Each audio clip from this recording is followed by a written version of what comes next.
buenos días. ¿Cómo están? Espero que le estén pasando de lo mejor. Bienvenidos a Primera Vista, la entrevista con Francisco Gómez en 106.9 FM Radio. Inmenso el gusto de estar acompañados en este 30 de julio. Bueno, 30 de julio no es una fecha cualquiera en nuestro país, sino que el 30 de julio de 1975 fue una masacre estudiantil que se desarrolló sobre la 25 Avenida, bueno, en ese sector es norte, porque los cuerpos de seguridad masacraron a estudiantes de la Universidad de El Salvador. En esa oportunidad, los estudiantes primero habían sido, o ya se había dado, un desfile bufo en las fiestas Julias en Santa Ana, y luego se reprime y acá se hace una marcha también. Bueno, esto ocurrió hace 49 años, sigue tan vigente, cómo se lavó las calles con la sangre de los salvadoreños, de los estudiantes, y que las cosas continúan. Así que esperemos de que estas cosas no vuelvan a suceder en nuestro país, que podamos tener un mejor El Salvador, mejores derroteros en muchos momentos. Fran Durán está en los controles de la 106.9. Soy Francisco Gómez, por eso es a Primera Vista la entrevista con Francisco Gómez. Bueno, hoy tengo el gusto de que, tercera vez que nos va a acompañar en esta entrevista Omar Lunas. Él es el encargado en esta oportunidad de estar con nosotros acá en A Primera Vista, la entrevista con Francisco Gómez, investigador asociado de la Escuela de Comunicaciones Mónica Herrera. Omar, qué gusto que nos acompañe. Muy buenos días, bienvenido. Buenos días, Francisco. Muy buen día a toda la audiencia de A Primera Vista, y para mí es un placer estar con todos ustedes. Bueno, qué gusto, Omar, que lo tengamos. Una amiga en común me dice, el señor de los datos va a estar con usted, así que inmenso el gusto. Ya decía de que usted esté con nosotros acompañándonos en esta oportunidad. Bueno, tenemos con nosotros, bueno, fue presentada la semana pasada en nuestro país, a finales de la semana pasada, Mala Hierba. ¿Cómo germina, crece, se reproduce y se combate la desinformación en El Salvador? Esto es una producción de Alfabeta Media Lab, Laboratorio de Alfabetización Mediática e Información de la Escuela de Mónica Herrera y la Maestría en Gestión Estratégica de la Comunicación de la Universidad Centroamericana José Simeón Cañas. Participan una buena cantidad de académicos de nuestro país también. Cuéntenos así, antes de entrar específicamente en la sección, en el capítulo que a usted le corresponde, en general, ¿de dónde viene Mala Hierba? O sea, ¿por qué se da todo esto? Hacen esto, Omar. Bueno, Mala Hierba es un esfuerzo multidisciplinario entre la Escuela Mónica Herrera y la Maestría en Gestión Estratégica de Comunicación de la UCA, para visibilizar por medio del Alfabeta Media Lab, que es una iniciativa de DW Academy para incentivar a la población a conocer un poco más sobre de qué va la desinformación. Recordemos que la desinformación es un insumo que tiene apariencia de que es fáctico, de que es verdadero, de que nosotros podemos confiar en lo que se nos está vendiendo, pero al final de cuentas resulta no serlo, y que por lo general se utiliza para obtener algún rédito económico, político, o para poner en duda la credibilidad o la imagen de una institución o una persona o una iniciativa en general.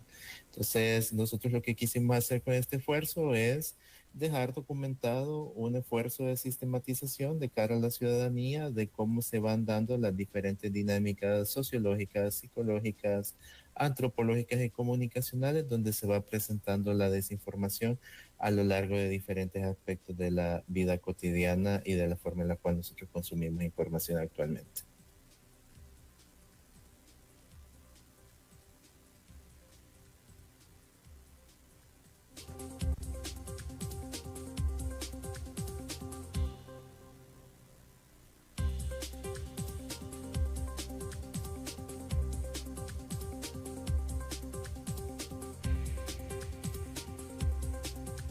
Acá, disculpen, vamos. Sí, no se preocupen. A mí en el país de los datos, relatos y garabatos Mm. 3.0, coordenada para entender la circulación y diseminación de consumo de desinformación en El Salvador. Este es el apartado de Omar Luna. Bueno, platiquemos de esto, de los datos, relatos y garabatos. Omar, cuéntenos. Bueno, sí, en el capítulo que a mí me toca reseñar o profundizar, pues lo que nosotros quisimos hacer desde este esfuerzo multidisciplinario es contarle a la gente cómo surgen las desinformaciones, cómo evolucionan y cómo finalizan. Entonces, para eso nosotros retomamos tres casos de coyuntura, escogimos un aspecto puntual de los Juegos Centroamericanos y del Caribe que se dieron en 2023 en San Salvador.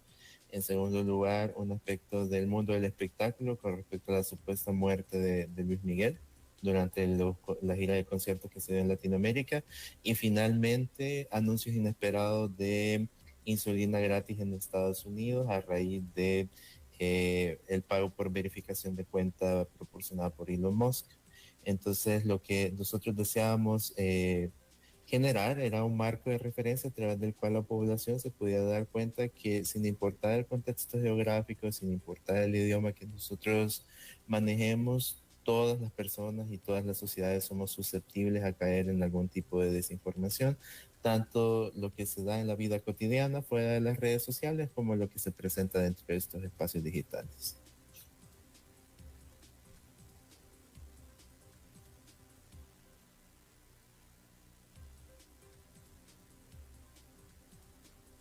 Aquí estamos nuevamente, hoy nos Sí. vemos, estamos durmiendo. Quisiera, Omar, que nos contara, esto de la desinformación en el país, ¿es generada desde dónde? Independiente al tipo de información que estemos hablando.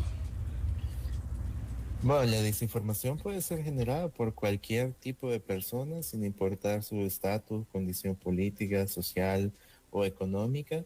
Lo que importa es que dentro de este circuito de consumo informativo exista una gran profundidad de la forma en la cual se empieza a replegar la información y la forma en la cual llega a la gente. Muchas veces las personas piensan que todo se queda en redes sociales y que no va a trascender a la vida cotidiana. Sin embargo, eso es un grave error. Eso se conoce como el error de la falsa dualidad.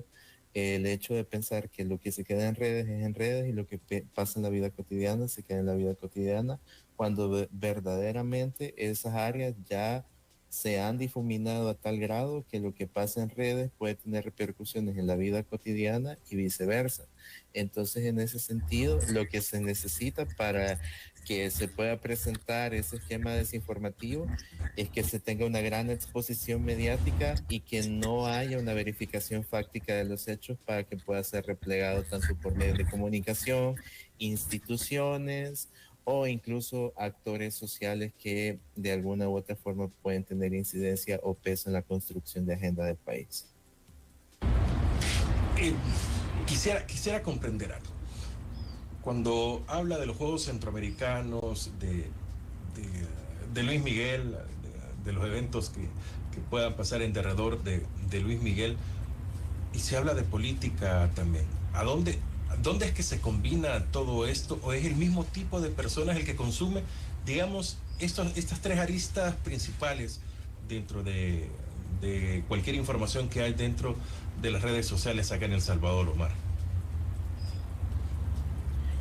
Bueno, no necesariamente puede ser el mismo tipo de persona porque recordemos que las redes sociales están programadas por algoritmos que nos muestran lo que nosotros tenemos mayor propensión o inclinación a consumir. Entonces, en ese sentido, no necesariamente a mí me pueden llegar contenidos relacionados con los Juegos Centroamericanos o Luis Miguel, sino con aquellos elementos con los cuales yo he tenido algún tipo de identificación o interacción.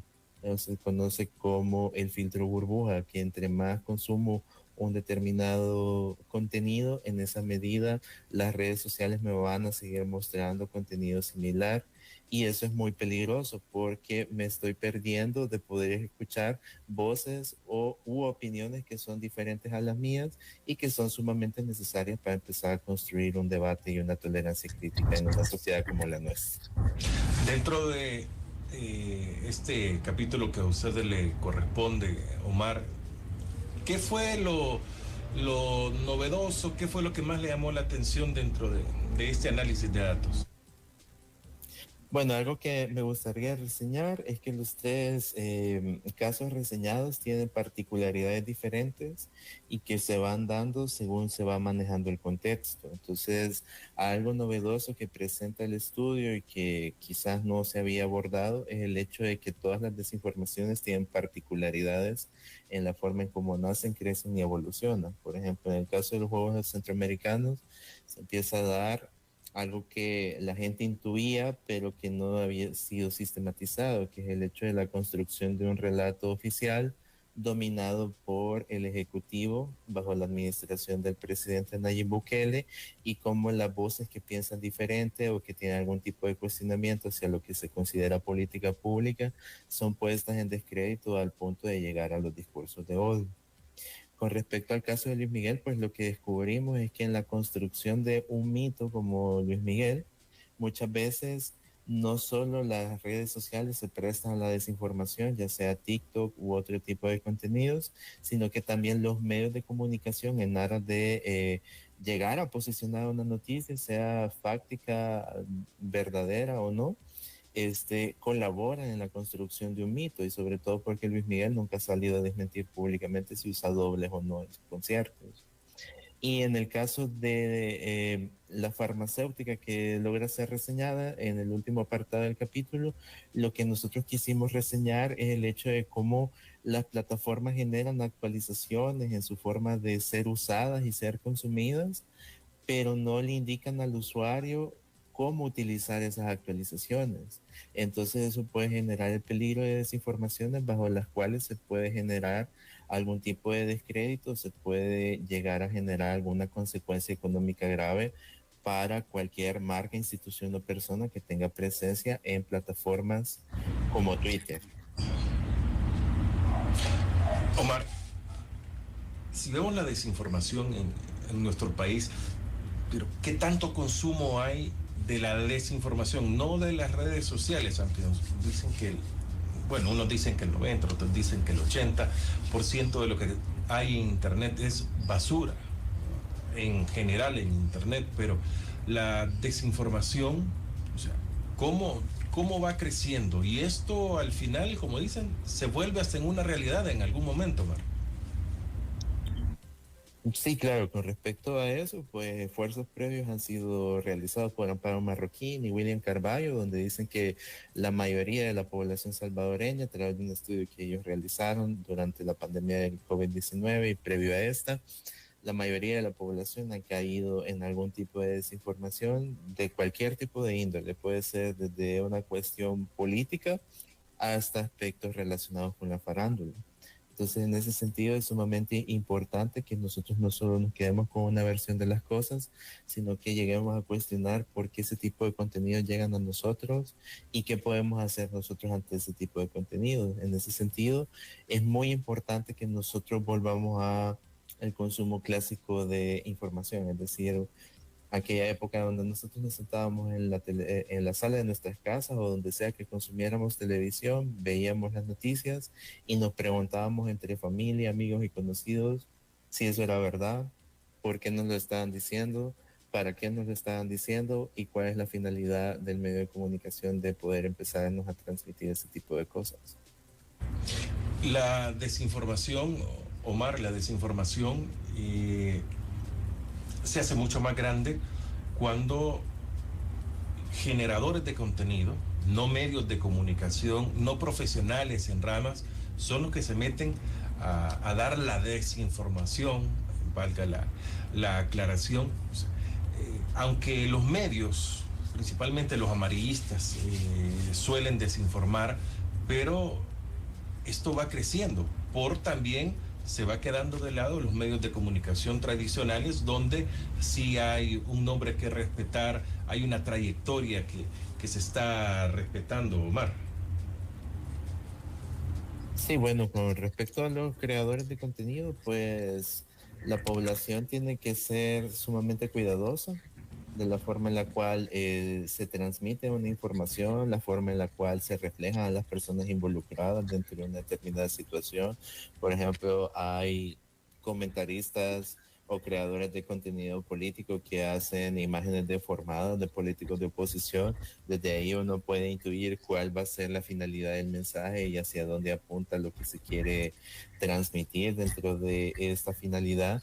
Y en ese sentido es sumamente importante que la población tenga presente que tiene que ver otras fuentes de información aparte de la que se les está ofreciendo a través de los creadores de contenido, porque muchas veces ese tipo de narrativas apuestan por un relato oficial que se puede volver aplastante y que no puede y que no deja o no puede o no quiere dejar entrar otras voces disidentes que son necesarias para poder formar una opinión sobre una temática de interés para la población. Omar, dentro de los Juegos Centroamericanos y del Caribe, que, bueno, esos se desarrollaron en nuestro país, ¿qué fue la desinformación ahí? ¿En qué radicaba? ¿En lo deportivo, en la organización o en lo previo a los Juegos, que es más que todo político y de las construcciones o reconstrucciones que se desarrollaban, el mal estado de los escenarios deportivos? O sea, ¿a dónde anduvo más la desinformación, Omar? Bueno, en el capítulo que nosotros reseñamos, lo que quisimos visibilizar era como el juego de dimes y diretes que se dio entre la seleccionada venezolana Deina Castellanos y el ministro de Obras Públicas Romeo Herrera. Entonces, en el capítulo se reseña, por ejemplo, cómo surge y se va generando la desinformación sobre el estado de las condiciones deportivas en el estadio Las Delicias, como un 29 de julio a las 2:20 de la tarde aproximadamente, Deina Castellanos retomó un tuit del Comité Olímpico Venezolano para decir que estaba muy agradecida de estar en los Juegos, pero que el estado de las duchas, el estadio y en general era sumamente deplorable para poder tener una justa futbolística. Eso nosotros lo reseñamos de tal forma que el ministro de Obras Públicas le contestó a Deina sin citarla directamente, haciendo un video recorrido del Estadio Las Delicias, donde de alguna u otra manera quería poner en descrédito la denuncia de la jugadora. Ahí nosotros también podemos ver lo que tú comentabas previamente, de cómo los creadores de contenido juegan un papel estratégico en la construcción de un relato o una narrativa aplastante, porque posteriormente hubo canales de noticias como, bueno, canales de YouTube de creación de contenido como Achuña, así se llama literalmente, y la era de Nayib Noticias, o sea, desde el nombre ya sabemos cuál va a ser la inclinación, a decir que si bien la jugadora Deina Castellanos tenía razón, era una persona sumamente malagradecida con el presidente Nayib Bukele porque él se había encargado de rescatar unos juegos que estaban en total abandono. Entonces lo que tenía que hacer era pedirle disculpas al presidente, pedirle disculpas al país, porque verdaderamente ella era una invitada más en una justa futbolística donde se había invertido muchísimo para que ella pudiera venir a jugar. Entonces ahí nosotros podemos ver cómo es que transita la desinformación desde un tweet citado hacia otras plataformas de contenido como YouTube. Y que muchas veces las personas no cuestionan o no se generan una opinión diferente a lo que transmiten estos creadores de contenido que te comentaba anteriormente. Omar, ahora sí vemos, como usted mencionaba, un canal específico, y así hay muchísimos en nuestro país que están al servicio de o sirven para. Pero yo quisiera enfrascarme en algo. Si estos creadores de contenido y que están reproduciendo la misma noticia sistemáticamente para tratar de convencernos de algo en ese momento, o sea, ¿qué tan fuertes son? ¿Qué tanto alcance tienen? Sería la palabra para llegar al salvadoreño común y corriente, al salvadoreño que únicamente consume y no tiene tiempo de analizar. O sea, ¿tiene realmente alcance a través de, porque muchos pagan o son promocionadas algunas de sus publicaciones, u otras sí llegan a tener bastante alcance fuera del país. Pero acá en El Salvador, ¿qué tanto alcance tienen estos creadores? Bueno, algo que vale la pena reseñar con respecto a tu pregunta es el hecho de que muchos sí son de carácter orgánico y otros son de pago. La clave está en cómo se utilizan muchas veces ciertos elementos con los cuales la gente puede tener identificación o con los cuales la gente de alguna u otra manera tiene cierto tipo de vinculación. Por ejemplo, algo que se ha detectado hasta en agencias de publicidad es que muchas veces en los anuncios pagados y en los anuncios orgánicos se meten las palabras Nayib Bukele presidente, Bukele 2024, Bukele 2029. Todo lo que tenga que ver con el presidente Nayib Bukele es algo que de alguna u otra manera el algoritmo mueve de manera sistemática o estratégica para posicionar, porque las plataformas, ya sea que uno pague o uno no pague, se han dado cuenta que todo el mundo anda buscando algo vinculante con el presidente Nayib Bukele. Y en ese sentido es sumamente peligroso la forma en la cual se utilizan muchas veces las imágenes de este tipo de políticos, porque ya se han dado casos donde se han habido víctimas de estafas por producto de criptomonedas o de otros activos digitales, donde se les presenta un anuncio en Facebook o se les invita a participar en un grupo de Facebook o WhatsApp y se les empieza a decir que como el presidente invirtió en Bitcoin o en otros activos digitales, ellos también deben invertir porque de alguna u otra manera el país ha renacido y que tiene una bonanza económica que ofrecerle a la población. Entonces, al solo quedarse con ese relato, la gente muchas veces puede caer en la desinformación y muchas veces para poder salir de algún aprieto o de alguna situación económica sumamente grave deciden confiar ciegamente en este tipo de anuncios por la gran popularidad y la gran eh, aprobación que tiene el presidente con respecto a las políticas públicas que ha implementado durante el quinquenio anterior y durante este segundo mandato. En esa desinformación, Omar, ¿El Salvador qué tendrá? ¿Un mayor porcentaje de desinformación o es un mayor porcentaje de información verificada, que tiene fuentes, que tiene una investigación? Sobre eso hay que reseñar que muchas veces la desinformación tiende a ser sumamente atractiva y que muchas ocasiones las personas deciden consumir algo que de alguna manera les genere risa o algún tipo de emoción o en algún grado, como te comentaba previamente, un sentido de vinculación para con el presidente y el país. Y en contraste, aquí hay información que ha sido verificada, que ha sido fácticamente comprobada, que tiene periodismo de calle, muchas veces no es consumida.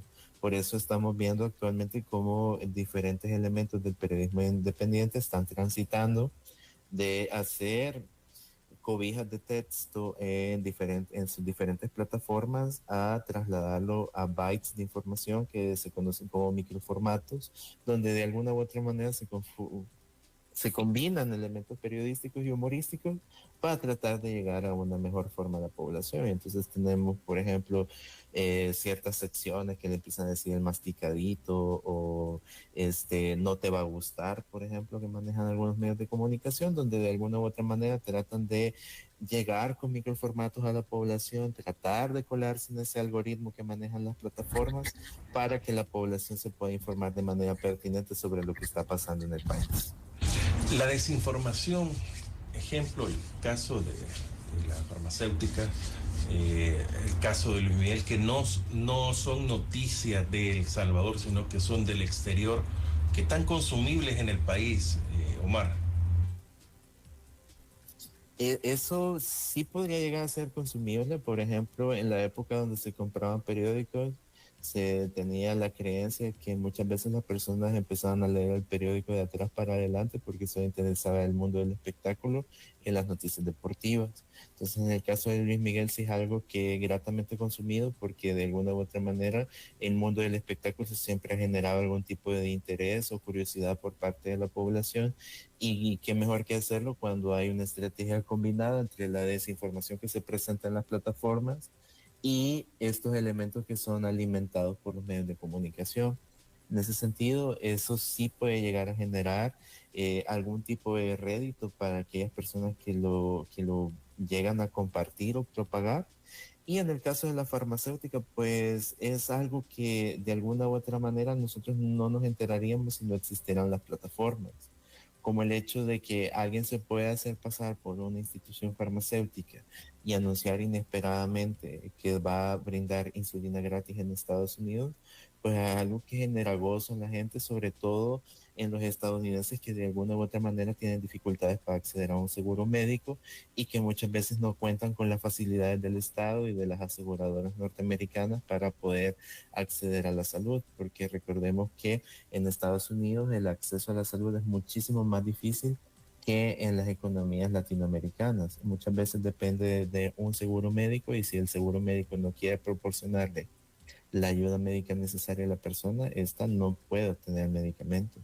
Entonces ahí nosotros podemos ver cómo de alguna manera la desinformación muchas veces lucra con la esperanza y el anhelo de la gente de tener una mejor condición de vida, cuando verdaderamente termina siendo todo lo contrario. Ahora, Omar, en las redes sociales dicen que están sectorizados, que el Facebook es para los adultos mayores, que para gente que anda en medios, que necesita estar un poco más informada, utilizan X, que para el TikTok, ese se está generalizando bastante, pero sigue siendo un poco más para mujeres. Puedo decir más, puedo decir menos.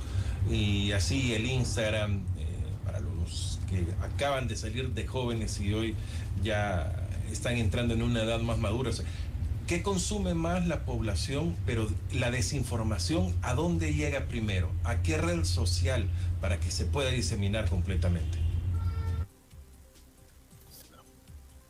Verdaderamente tendría que llegar de alguna u otra manera donde puede haber más posibilidades de generar resonancia o algún tipo de reacción viral. Entonces, en ese sentido, algo que sí nosotros tenemos que ver es cómo, por ejemplo, durante los primeros 5 años del presidente Nayib Bukele, todo se empezó a gestar por Twitter. Y la gente dice, bueno, pero Twitter no es de las redes más consumidas. Sí, no es de las redes más consumidas, pero recordemos que nosotros podemos trasladar todo lo que pase ahí a otras redes sociales. Entonces, en ese sentido, nosotros podemos empezar a visibilizar cómo de alguna manera los contenidos que nosotros difundimos y compartimos pueden trascender de una red social a otra. Muchas veces se dan ciertas situaciones que solo pasan en TikTok, pero migran a Twitter. De Twitter pasan a Facebook, de Facebook pasan a Instagram y de Instagram pasan a otra red social que la población maneja. Entonces, la posibilidad de poder transitar una noticia de una red social a otra es indiscutiblemente infinita. Entonces, ahí nosotros tenemos que ser sumamente claros que muchas veces algo se puede originar en Twitter y puede transitar a otra red social, o algo se puede originar en Facebook y puede llegar a otras redes sociales. Como el caso de la venezolana, de la jugadora de fútbol femenino que estuvo en los Juegos Centroamericanos y del Caribe en nuestro país, que juega en ligas europeas, que es la más reconocida probablemente. O sea, una opinión de ella iba a tener mucho eco a nivel internacional y luego venía o regresaba al país todo esto. Pero ¿a qué voy con ello? ¿Qué pasa si yo, usuario, contrasto o contradigo lo que diga la futbolista en este caso? No fui yo, fue en este caso muy específico fue el ministro de Obras Públicas. Pero si hay una avalancha de, de salvadoreños, digamos en este caso, que están diciendo no, no es así como ella menciona, esto hace que genere más ruido, de que se pueda tener mayor alcance, o si nadie contesta, simplemente se va de paso, Omar. Sí, has tocado un buen punto, Francisco, porque algo que tienen las plataformas es que tienen activadas reacciones, comentarios, la forma de compartir y todo eso. Y algo que vale la pena reseñar es que entre uno más interactúe con ese tipo de contenidos, más el algoritmo va a predisponer que la gente pueda ¿Sea interactuar con ese. positivo o negativo? ya sea de forma positiva o negativa, sin importar cuál es la circunstancia o el hecho o la forma en la cual opine, entre más abierto esté la caja de comentarios, interacciones, compartidos y demás, más va a posicionar el algoritmo esa situación. Entonces, en el caso de Deina, podemos asegurar que en efecto el algoritmo se valió de los comentarios y las interacciones generadas por la futbolista para generar algún tipo de reacción por parte de la población, estuviera aquí, estuviera en Estados Unidos o en otro país, para asegurar que en efecto así era, que las instalaciones de los estadios Las Delicias no tenían las condiciones de fútbol profesional adecuadas para los Juegos Centroamericanos, o en efecto está debidamente equivocada la persona que promulgó ese comentario y que verdaderamente el presidente, con los pocos recursos que tenía, salvó los Juegos Centroamericanos y del Caribe en 2023. Omar, ahora, si vemos la desinformación que es provocada en la mayoría de casos para beneficio de algo. Otros lo hacen simplemente, como dicen, por tener me gusta, likes o algún comentario o más seguidores, simplemente por un ego. Pero yo como consumidor de redes sociales, yo como que soy el fin principal de todos los creadores de contenido y de los lugares que se encargan de desinformar. Pero somos selectivos a la hora de consumir la información, que para mí no es desinformación, desde el momento en que la estoy aceptando y digo, sí, es cierto. Es desinformación para el que conoce la realidad y después se puede dar a conocer. O sea, ¿qué tanto consumimos la desinformación en El Salvador y qué tan selectivos somos para ello, Omar? Bueno, en términos de selección de información, por lo general las personas se sienten más cómodas con aquellos puntos de vista que refuerzan su posición. Y eso no es algo que surgió actualmente, sino que eso parte de los estudios de la comunicación desde la época del 70, cuando la gente veía series como Cops y todo eso, que la gente le gustaba consumir ese tipo de contenido porque de alguna u otra forma reforzaba su postura hacia la brutalidad policial y hacia la población afroamericana. Entonces decían, sí, que ejerzan brutalidad policial contra ese tipo de población. Entonces lo mismo pasa con la desinformación, que la gente prefiere quedarse con un punto de vista que refuerza su posición, aunque esté equivocada la posición que ellos deciden abrazar. Y en ese sentido se vuelve sumamente importante, a veces crítico, dejar de abrazar esta burbuja de contenido y empezar a escuchar otras posturas, porque en la medida en la cual yo logro escuchar otras posturas, ver otro tipo de contenido que me habla sobre una temática en particular, en esa medida yo refuerzo el debate y la tolerancia crítica que se ha perdido mucho en estos tiempos. La gente, por ejemplo, llega un artículo del Faro y automáticamente uno ve en los comentarios que dice eso es fake news, o 100% presidente Bukele, o díganlo sin llorar. O sea, desde el mero hecho de que se ven ese tipo de comentarios, nosotros ya sabemos que la persona de alguna manera está férrea en su posición, no tiene ganas de consumir otro tipo de contenidos, y ahí se vuelve sumamente estratégico valerse del algoritmo y los microformatos para ver de qué forma se le puede llegar a este tipo de población y de alguna u otra manera, sin no cambiar su postura, presentarle una visión alternativa de los hechos para que pueda tener una. Dijo la campaña para las elecciones del 2019 en nuestro país, el partido gana con cabeza o con la cara visible de Nayib Bukele. Decían de que iban a cambiar la forma de hacer política en El Salvador. Y una de las formas de hacer política es de que, como dicen en política, no pateó territorio. O sea, fue a un par de eventos masivos y eso fue todo. Todo se basó en redes sociales. Se dijo que principalmente en ese momento en Twitter, pero se replicaba en todas las redes sociales.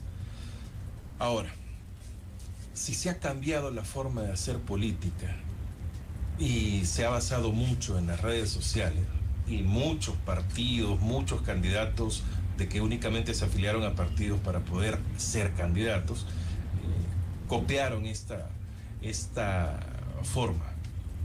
¿Realmente da resultado cuando, por más que digan de que todos tenemos acceso, ¿cómo es?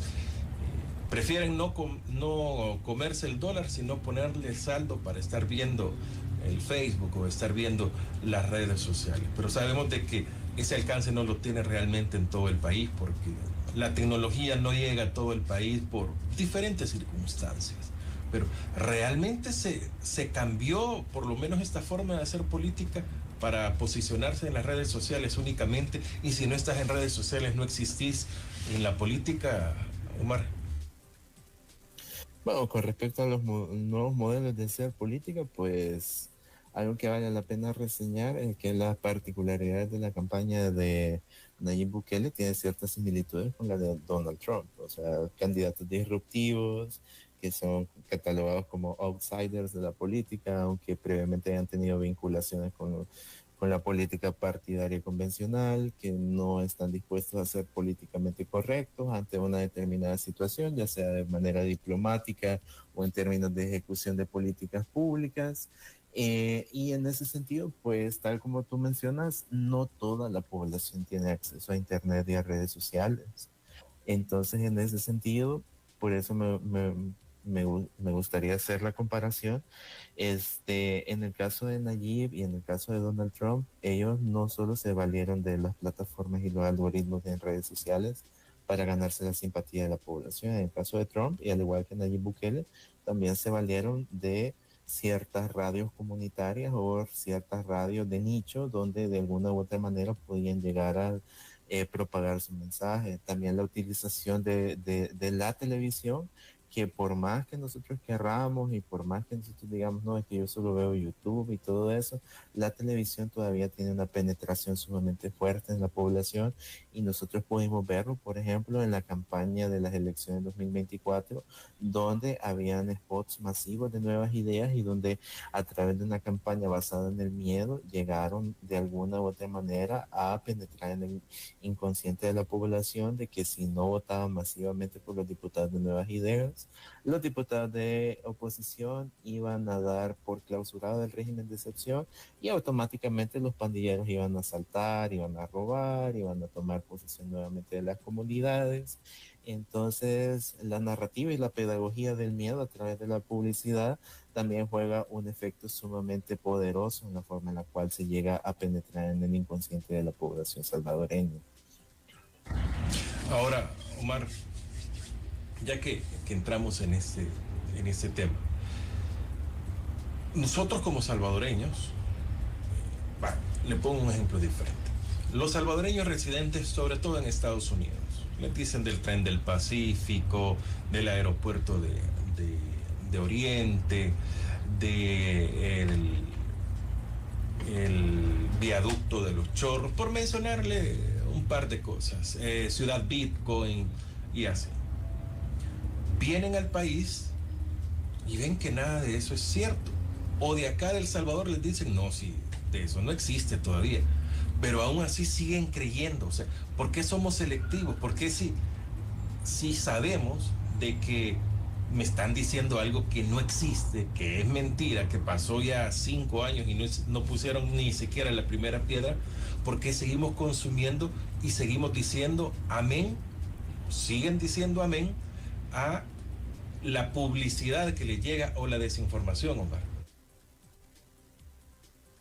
Bueno, en el caso de las personas que simpatizan con el presidente, ya sea que vivan aquí o no, algo que se ha dado y que es sumamente evidente en estos 5 años es que se ha dado una resignificación del orgullo de ser salvadoreño. Entonces la gente le daba vergüenza, miedo o temor a la discriminación el hecho de ser identificado como salvadoreño, porque automáticamente eran asociados con las maras o las pandillas.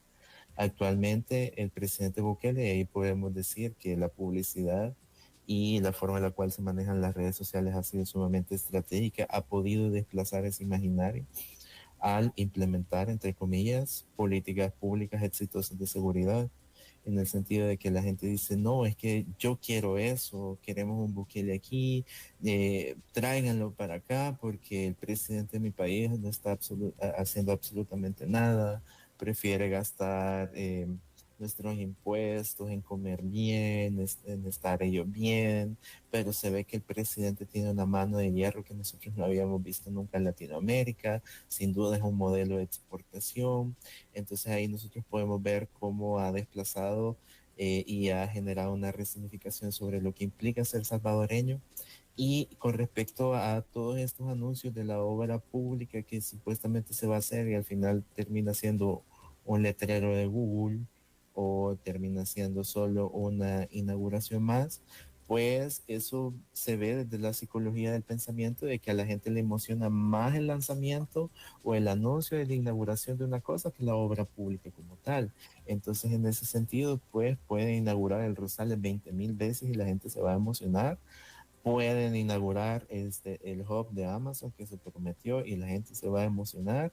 Y pueden inaugurar el aeropuerto y el tren del Pacífico y la gente sí se va a emocionar porque el hecho de que viene algo nuevo, algo que genera esperanza, algo que genera alegría, de alguna u otra manera en la gente resuena ese tipo de cosas porque le gusta la manera en la cual se maneja el presidente, la forma en la cual ha generado esta resignificación de ser salvadoreño y en cómo la forma en la cual se ejerce política pública ya no es visto como inaugurar puentes, chorros y demás, sino que es visto como algo aspiracional, algo a lo que yo puedo llegar a ser, sí simpatizo, sí comparto y sí refuerzo las ideas que comparte el presidente Nayib Bukele sobre lo que implica ser país.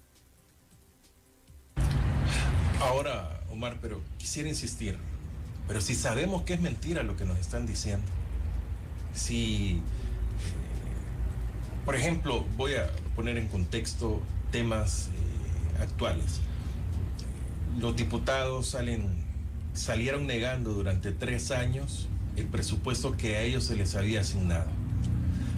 La ex diputada Marlene Funes dijo en sesión plenaria de que el presupuesto que se tenía era $12,000, que ellos se lo aumentaron a 14,000, pero todos le decían que era mentira. Pero viene el presidente y les dice en cadena nacional, ustedes tenían 14,500, todos los 84 diputados tenían $14,800 como presupuesto y bueno, hoy se los vamos a bajar. Nadie sale a desmentir. Todos se quedan callados. Piden rendición de cuentas. Nadie la da. Bueno, creo que solo William Soriano lo hizo así, a un papel y ya estuvo. O sea, si lo vieron y lo entendieron, perfecto. Nadie lo entendió, nadie vio qué decía en esas pocas líneas que estaban ahí. Pero luego se filtra cantidades de trabajadores en la Asamblea Legislativa, que muchos dicen de que no tienen para empezar la calidad, de que son amantes, primos, familiares, en fin, cualquier cosa.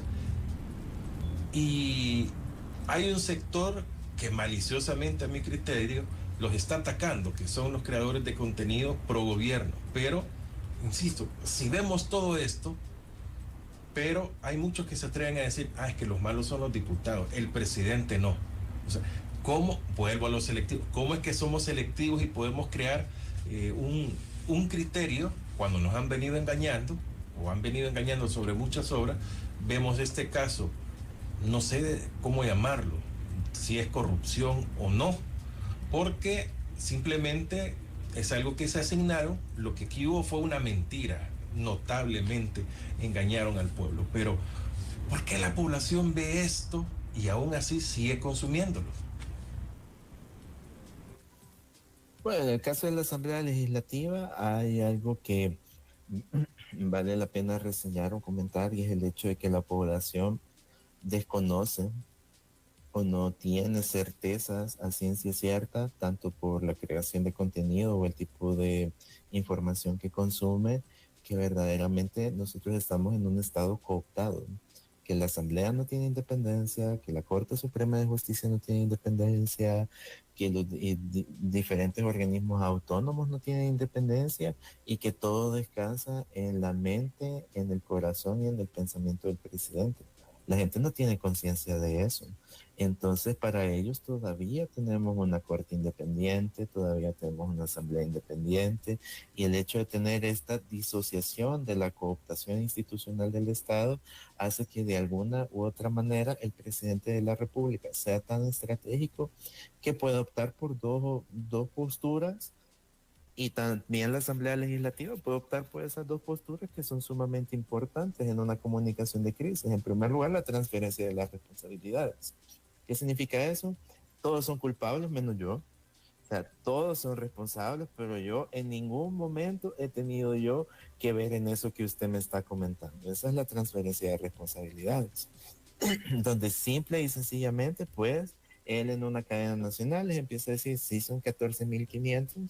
¿Y qué significa eso? Que queda en descrédito un organismo del Estado que prácticamente ya estaba defenestrado desde hace muchísimo tiempo. O sea, la Asamblea Legislativa es una de las instituciones peor evaluadas por la población desde hace muchísimo tiempo. Si no, ahí tenemos las encuestas de UDOP, de la UCA, que nos demuestran eso. Y también, de alguna u otra manera, se empieza a generar la narrativa que de alguna u otra vía, el presidente va a ser el que resuelva ese desorden, porque ahí se están contratando asistentes técnicas sumamente sospechosas, se están contratando futbolistas que de alguna manera tenían vínculos con los amaños de partidos, se está viendo que hay hermanos, primos, sobrinos, tías, empleadas domésticas. Entonces se está empezando a sembrar la narrativa de que de alguna u otra manera el presidente es la única persona que puede resolver eso, porque es el único que tiene los pantalones puestos en la administración pública. Esa es la primera postura. Y la segunda es la postura que es muy común en la administración del presidente Nayib Bukele. O se hace muchísima alaraca por una política pública que verdaderamente muchas veces depende del mercado internacional o de otro tipo de condiciones ajenas al presidente, o se opta por otra que se conoce como la postura del silencio. Yo no voy a decir absolutamente nada, que la gente se imagine lo que quiera, ya se les va a pasar, pensemos en otra cosa para desviar la atención. Entonces, en ese sentido, la postura del silencio ha sido muy común en la administración del presidente Nayib Bukele.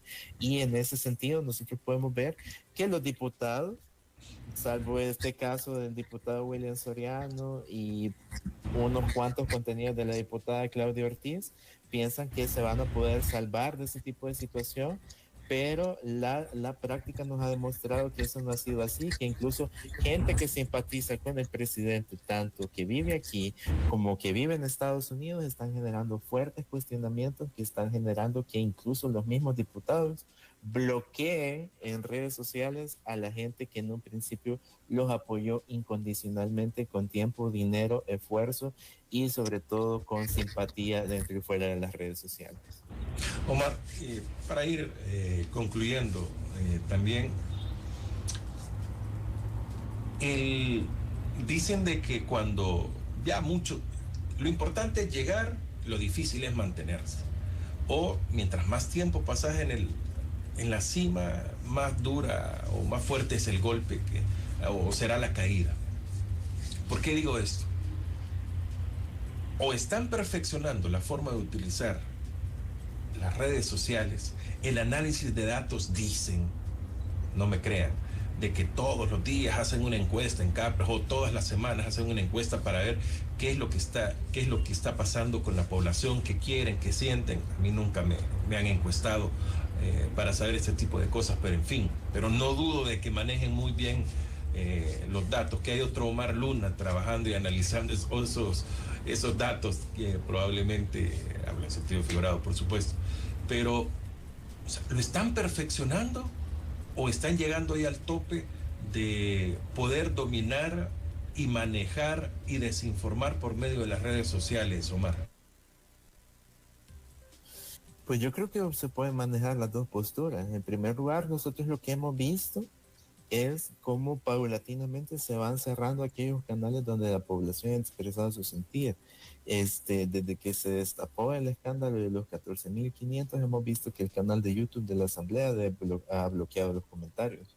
Que la gente no puede opinar ni en las plenarias, ni en las comisiones. Vemos que las comisiones duran menos de 5 minutos, deciden esconderlas de YouTube para que no sean consultables a la población. Y al mismo tiempo vemos que también otra postura muy clásica de la administración Bukele es ser bastante reactiva.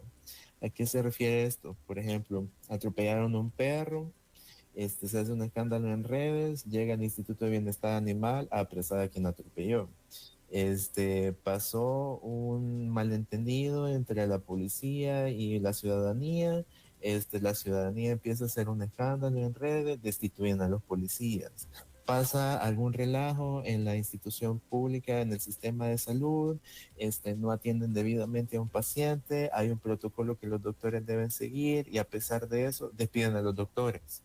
Entonces ahí nosotros podemos ver que las dos posturas se contraponen, o sea, como yo de alguna u otra manera me autoprotejo de la crítica de la población, pero al mismo tiempo estoy peinando y monitoreando las redes sociales para ver de qué manera puedo generar algún tipo de postura reactiva que de alguna u otra manera me genere réditos y pueda reivindicar la imagen del presidente, porque siempre en estos contenidos de reacción ante un escándalo o una determinada situación siempre ponen bajo la administración del presidente Nayib Bukele o gracias al liderazgo del presidente Nayib Bukele o nunca en la historia se había visto que esto se había hecho y todo fue posible gracias al presidente Nayib Bukele. O sea, ahí nosotros podemos ver que las dos posturas pueden transitar libremente en las redes sociales, pero la primera es la que más malestar ha generado en la población y sobre todo en aquella que de alguna u otra manera ha generado un respaldo y un apoyo infinito e incondicional hacia la figura del presidente y su proyecto político. Bueno, complicado sin duda lo que está viviendo en el país. Bueno, Omar, ¿cómo puedo catalogar Mala Hierba? ¿Un libro, un documento de estudio? ¿Cómo lo puedo catalogar? Bueno, Mala Hierba es un documento académico de estudio que de alguna u otra manera puede darle visiones, marcos de referencia y señales a las personas sobre cómo entender la desinformación, cómo se maneja un troll center, cómo reaccionan las personas ante determinadas imágenes que tienen apariencia de verdad y también cómo de alguna u otra manera nosotros podemos ver cómo la psicología y la forma en la cual nosotros consumimos información puede generar un impacto en la población hacia la forma ante la cual entiende una determinada agenda mediática, tanto la que se impone aquí como la que se maneja alrededor del mundo. Omar, ¿y dónde lo podemos obtener o es exclusivo de la academia este documento? Este documento ya puede ser descargable en las páginas de la Escuela Mónica Herrera y también la Maestría de Gestión Estratégica de la Comunicación. Y si usted desea una copia física, pues puede escribirnos a cualquiera de las iniciativas y podemos ver y gestionar de qué manera podemos hacérselo llegar. Bueno, perfecto.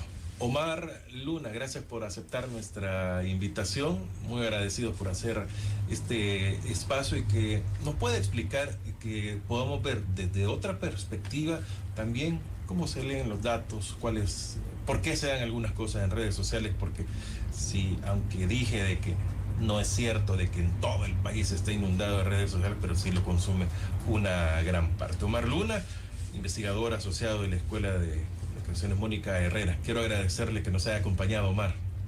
No, muchísimas gracias, Francisco. Un placer estar aquí con la audiencia de A Primera Vista y estamos en contacto para lo que ustedes necesiten sobre la desinformación.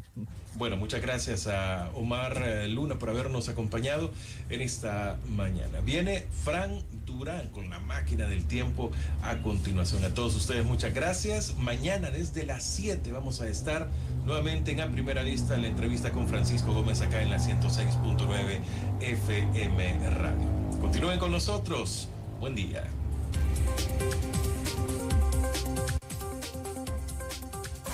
La entrevista, el punto de vista de los profesionales en temas de interés nacional e internacional. Los conceptos vertidos en la entrevista anterior no son responsabilidad ni es la línea editorial del 106.9 FM.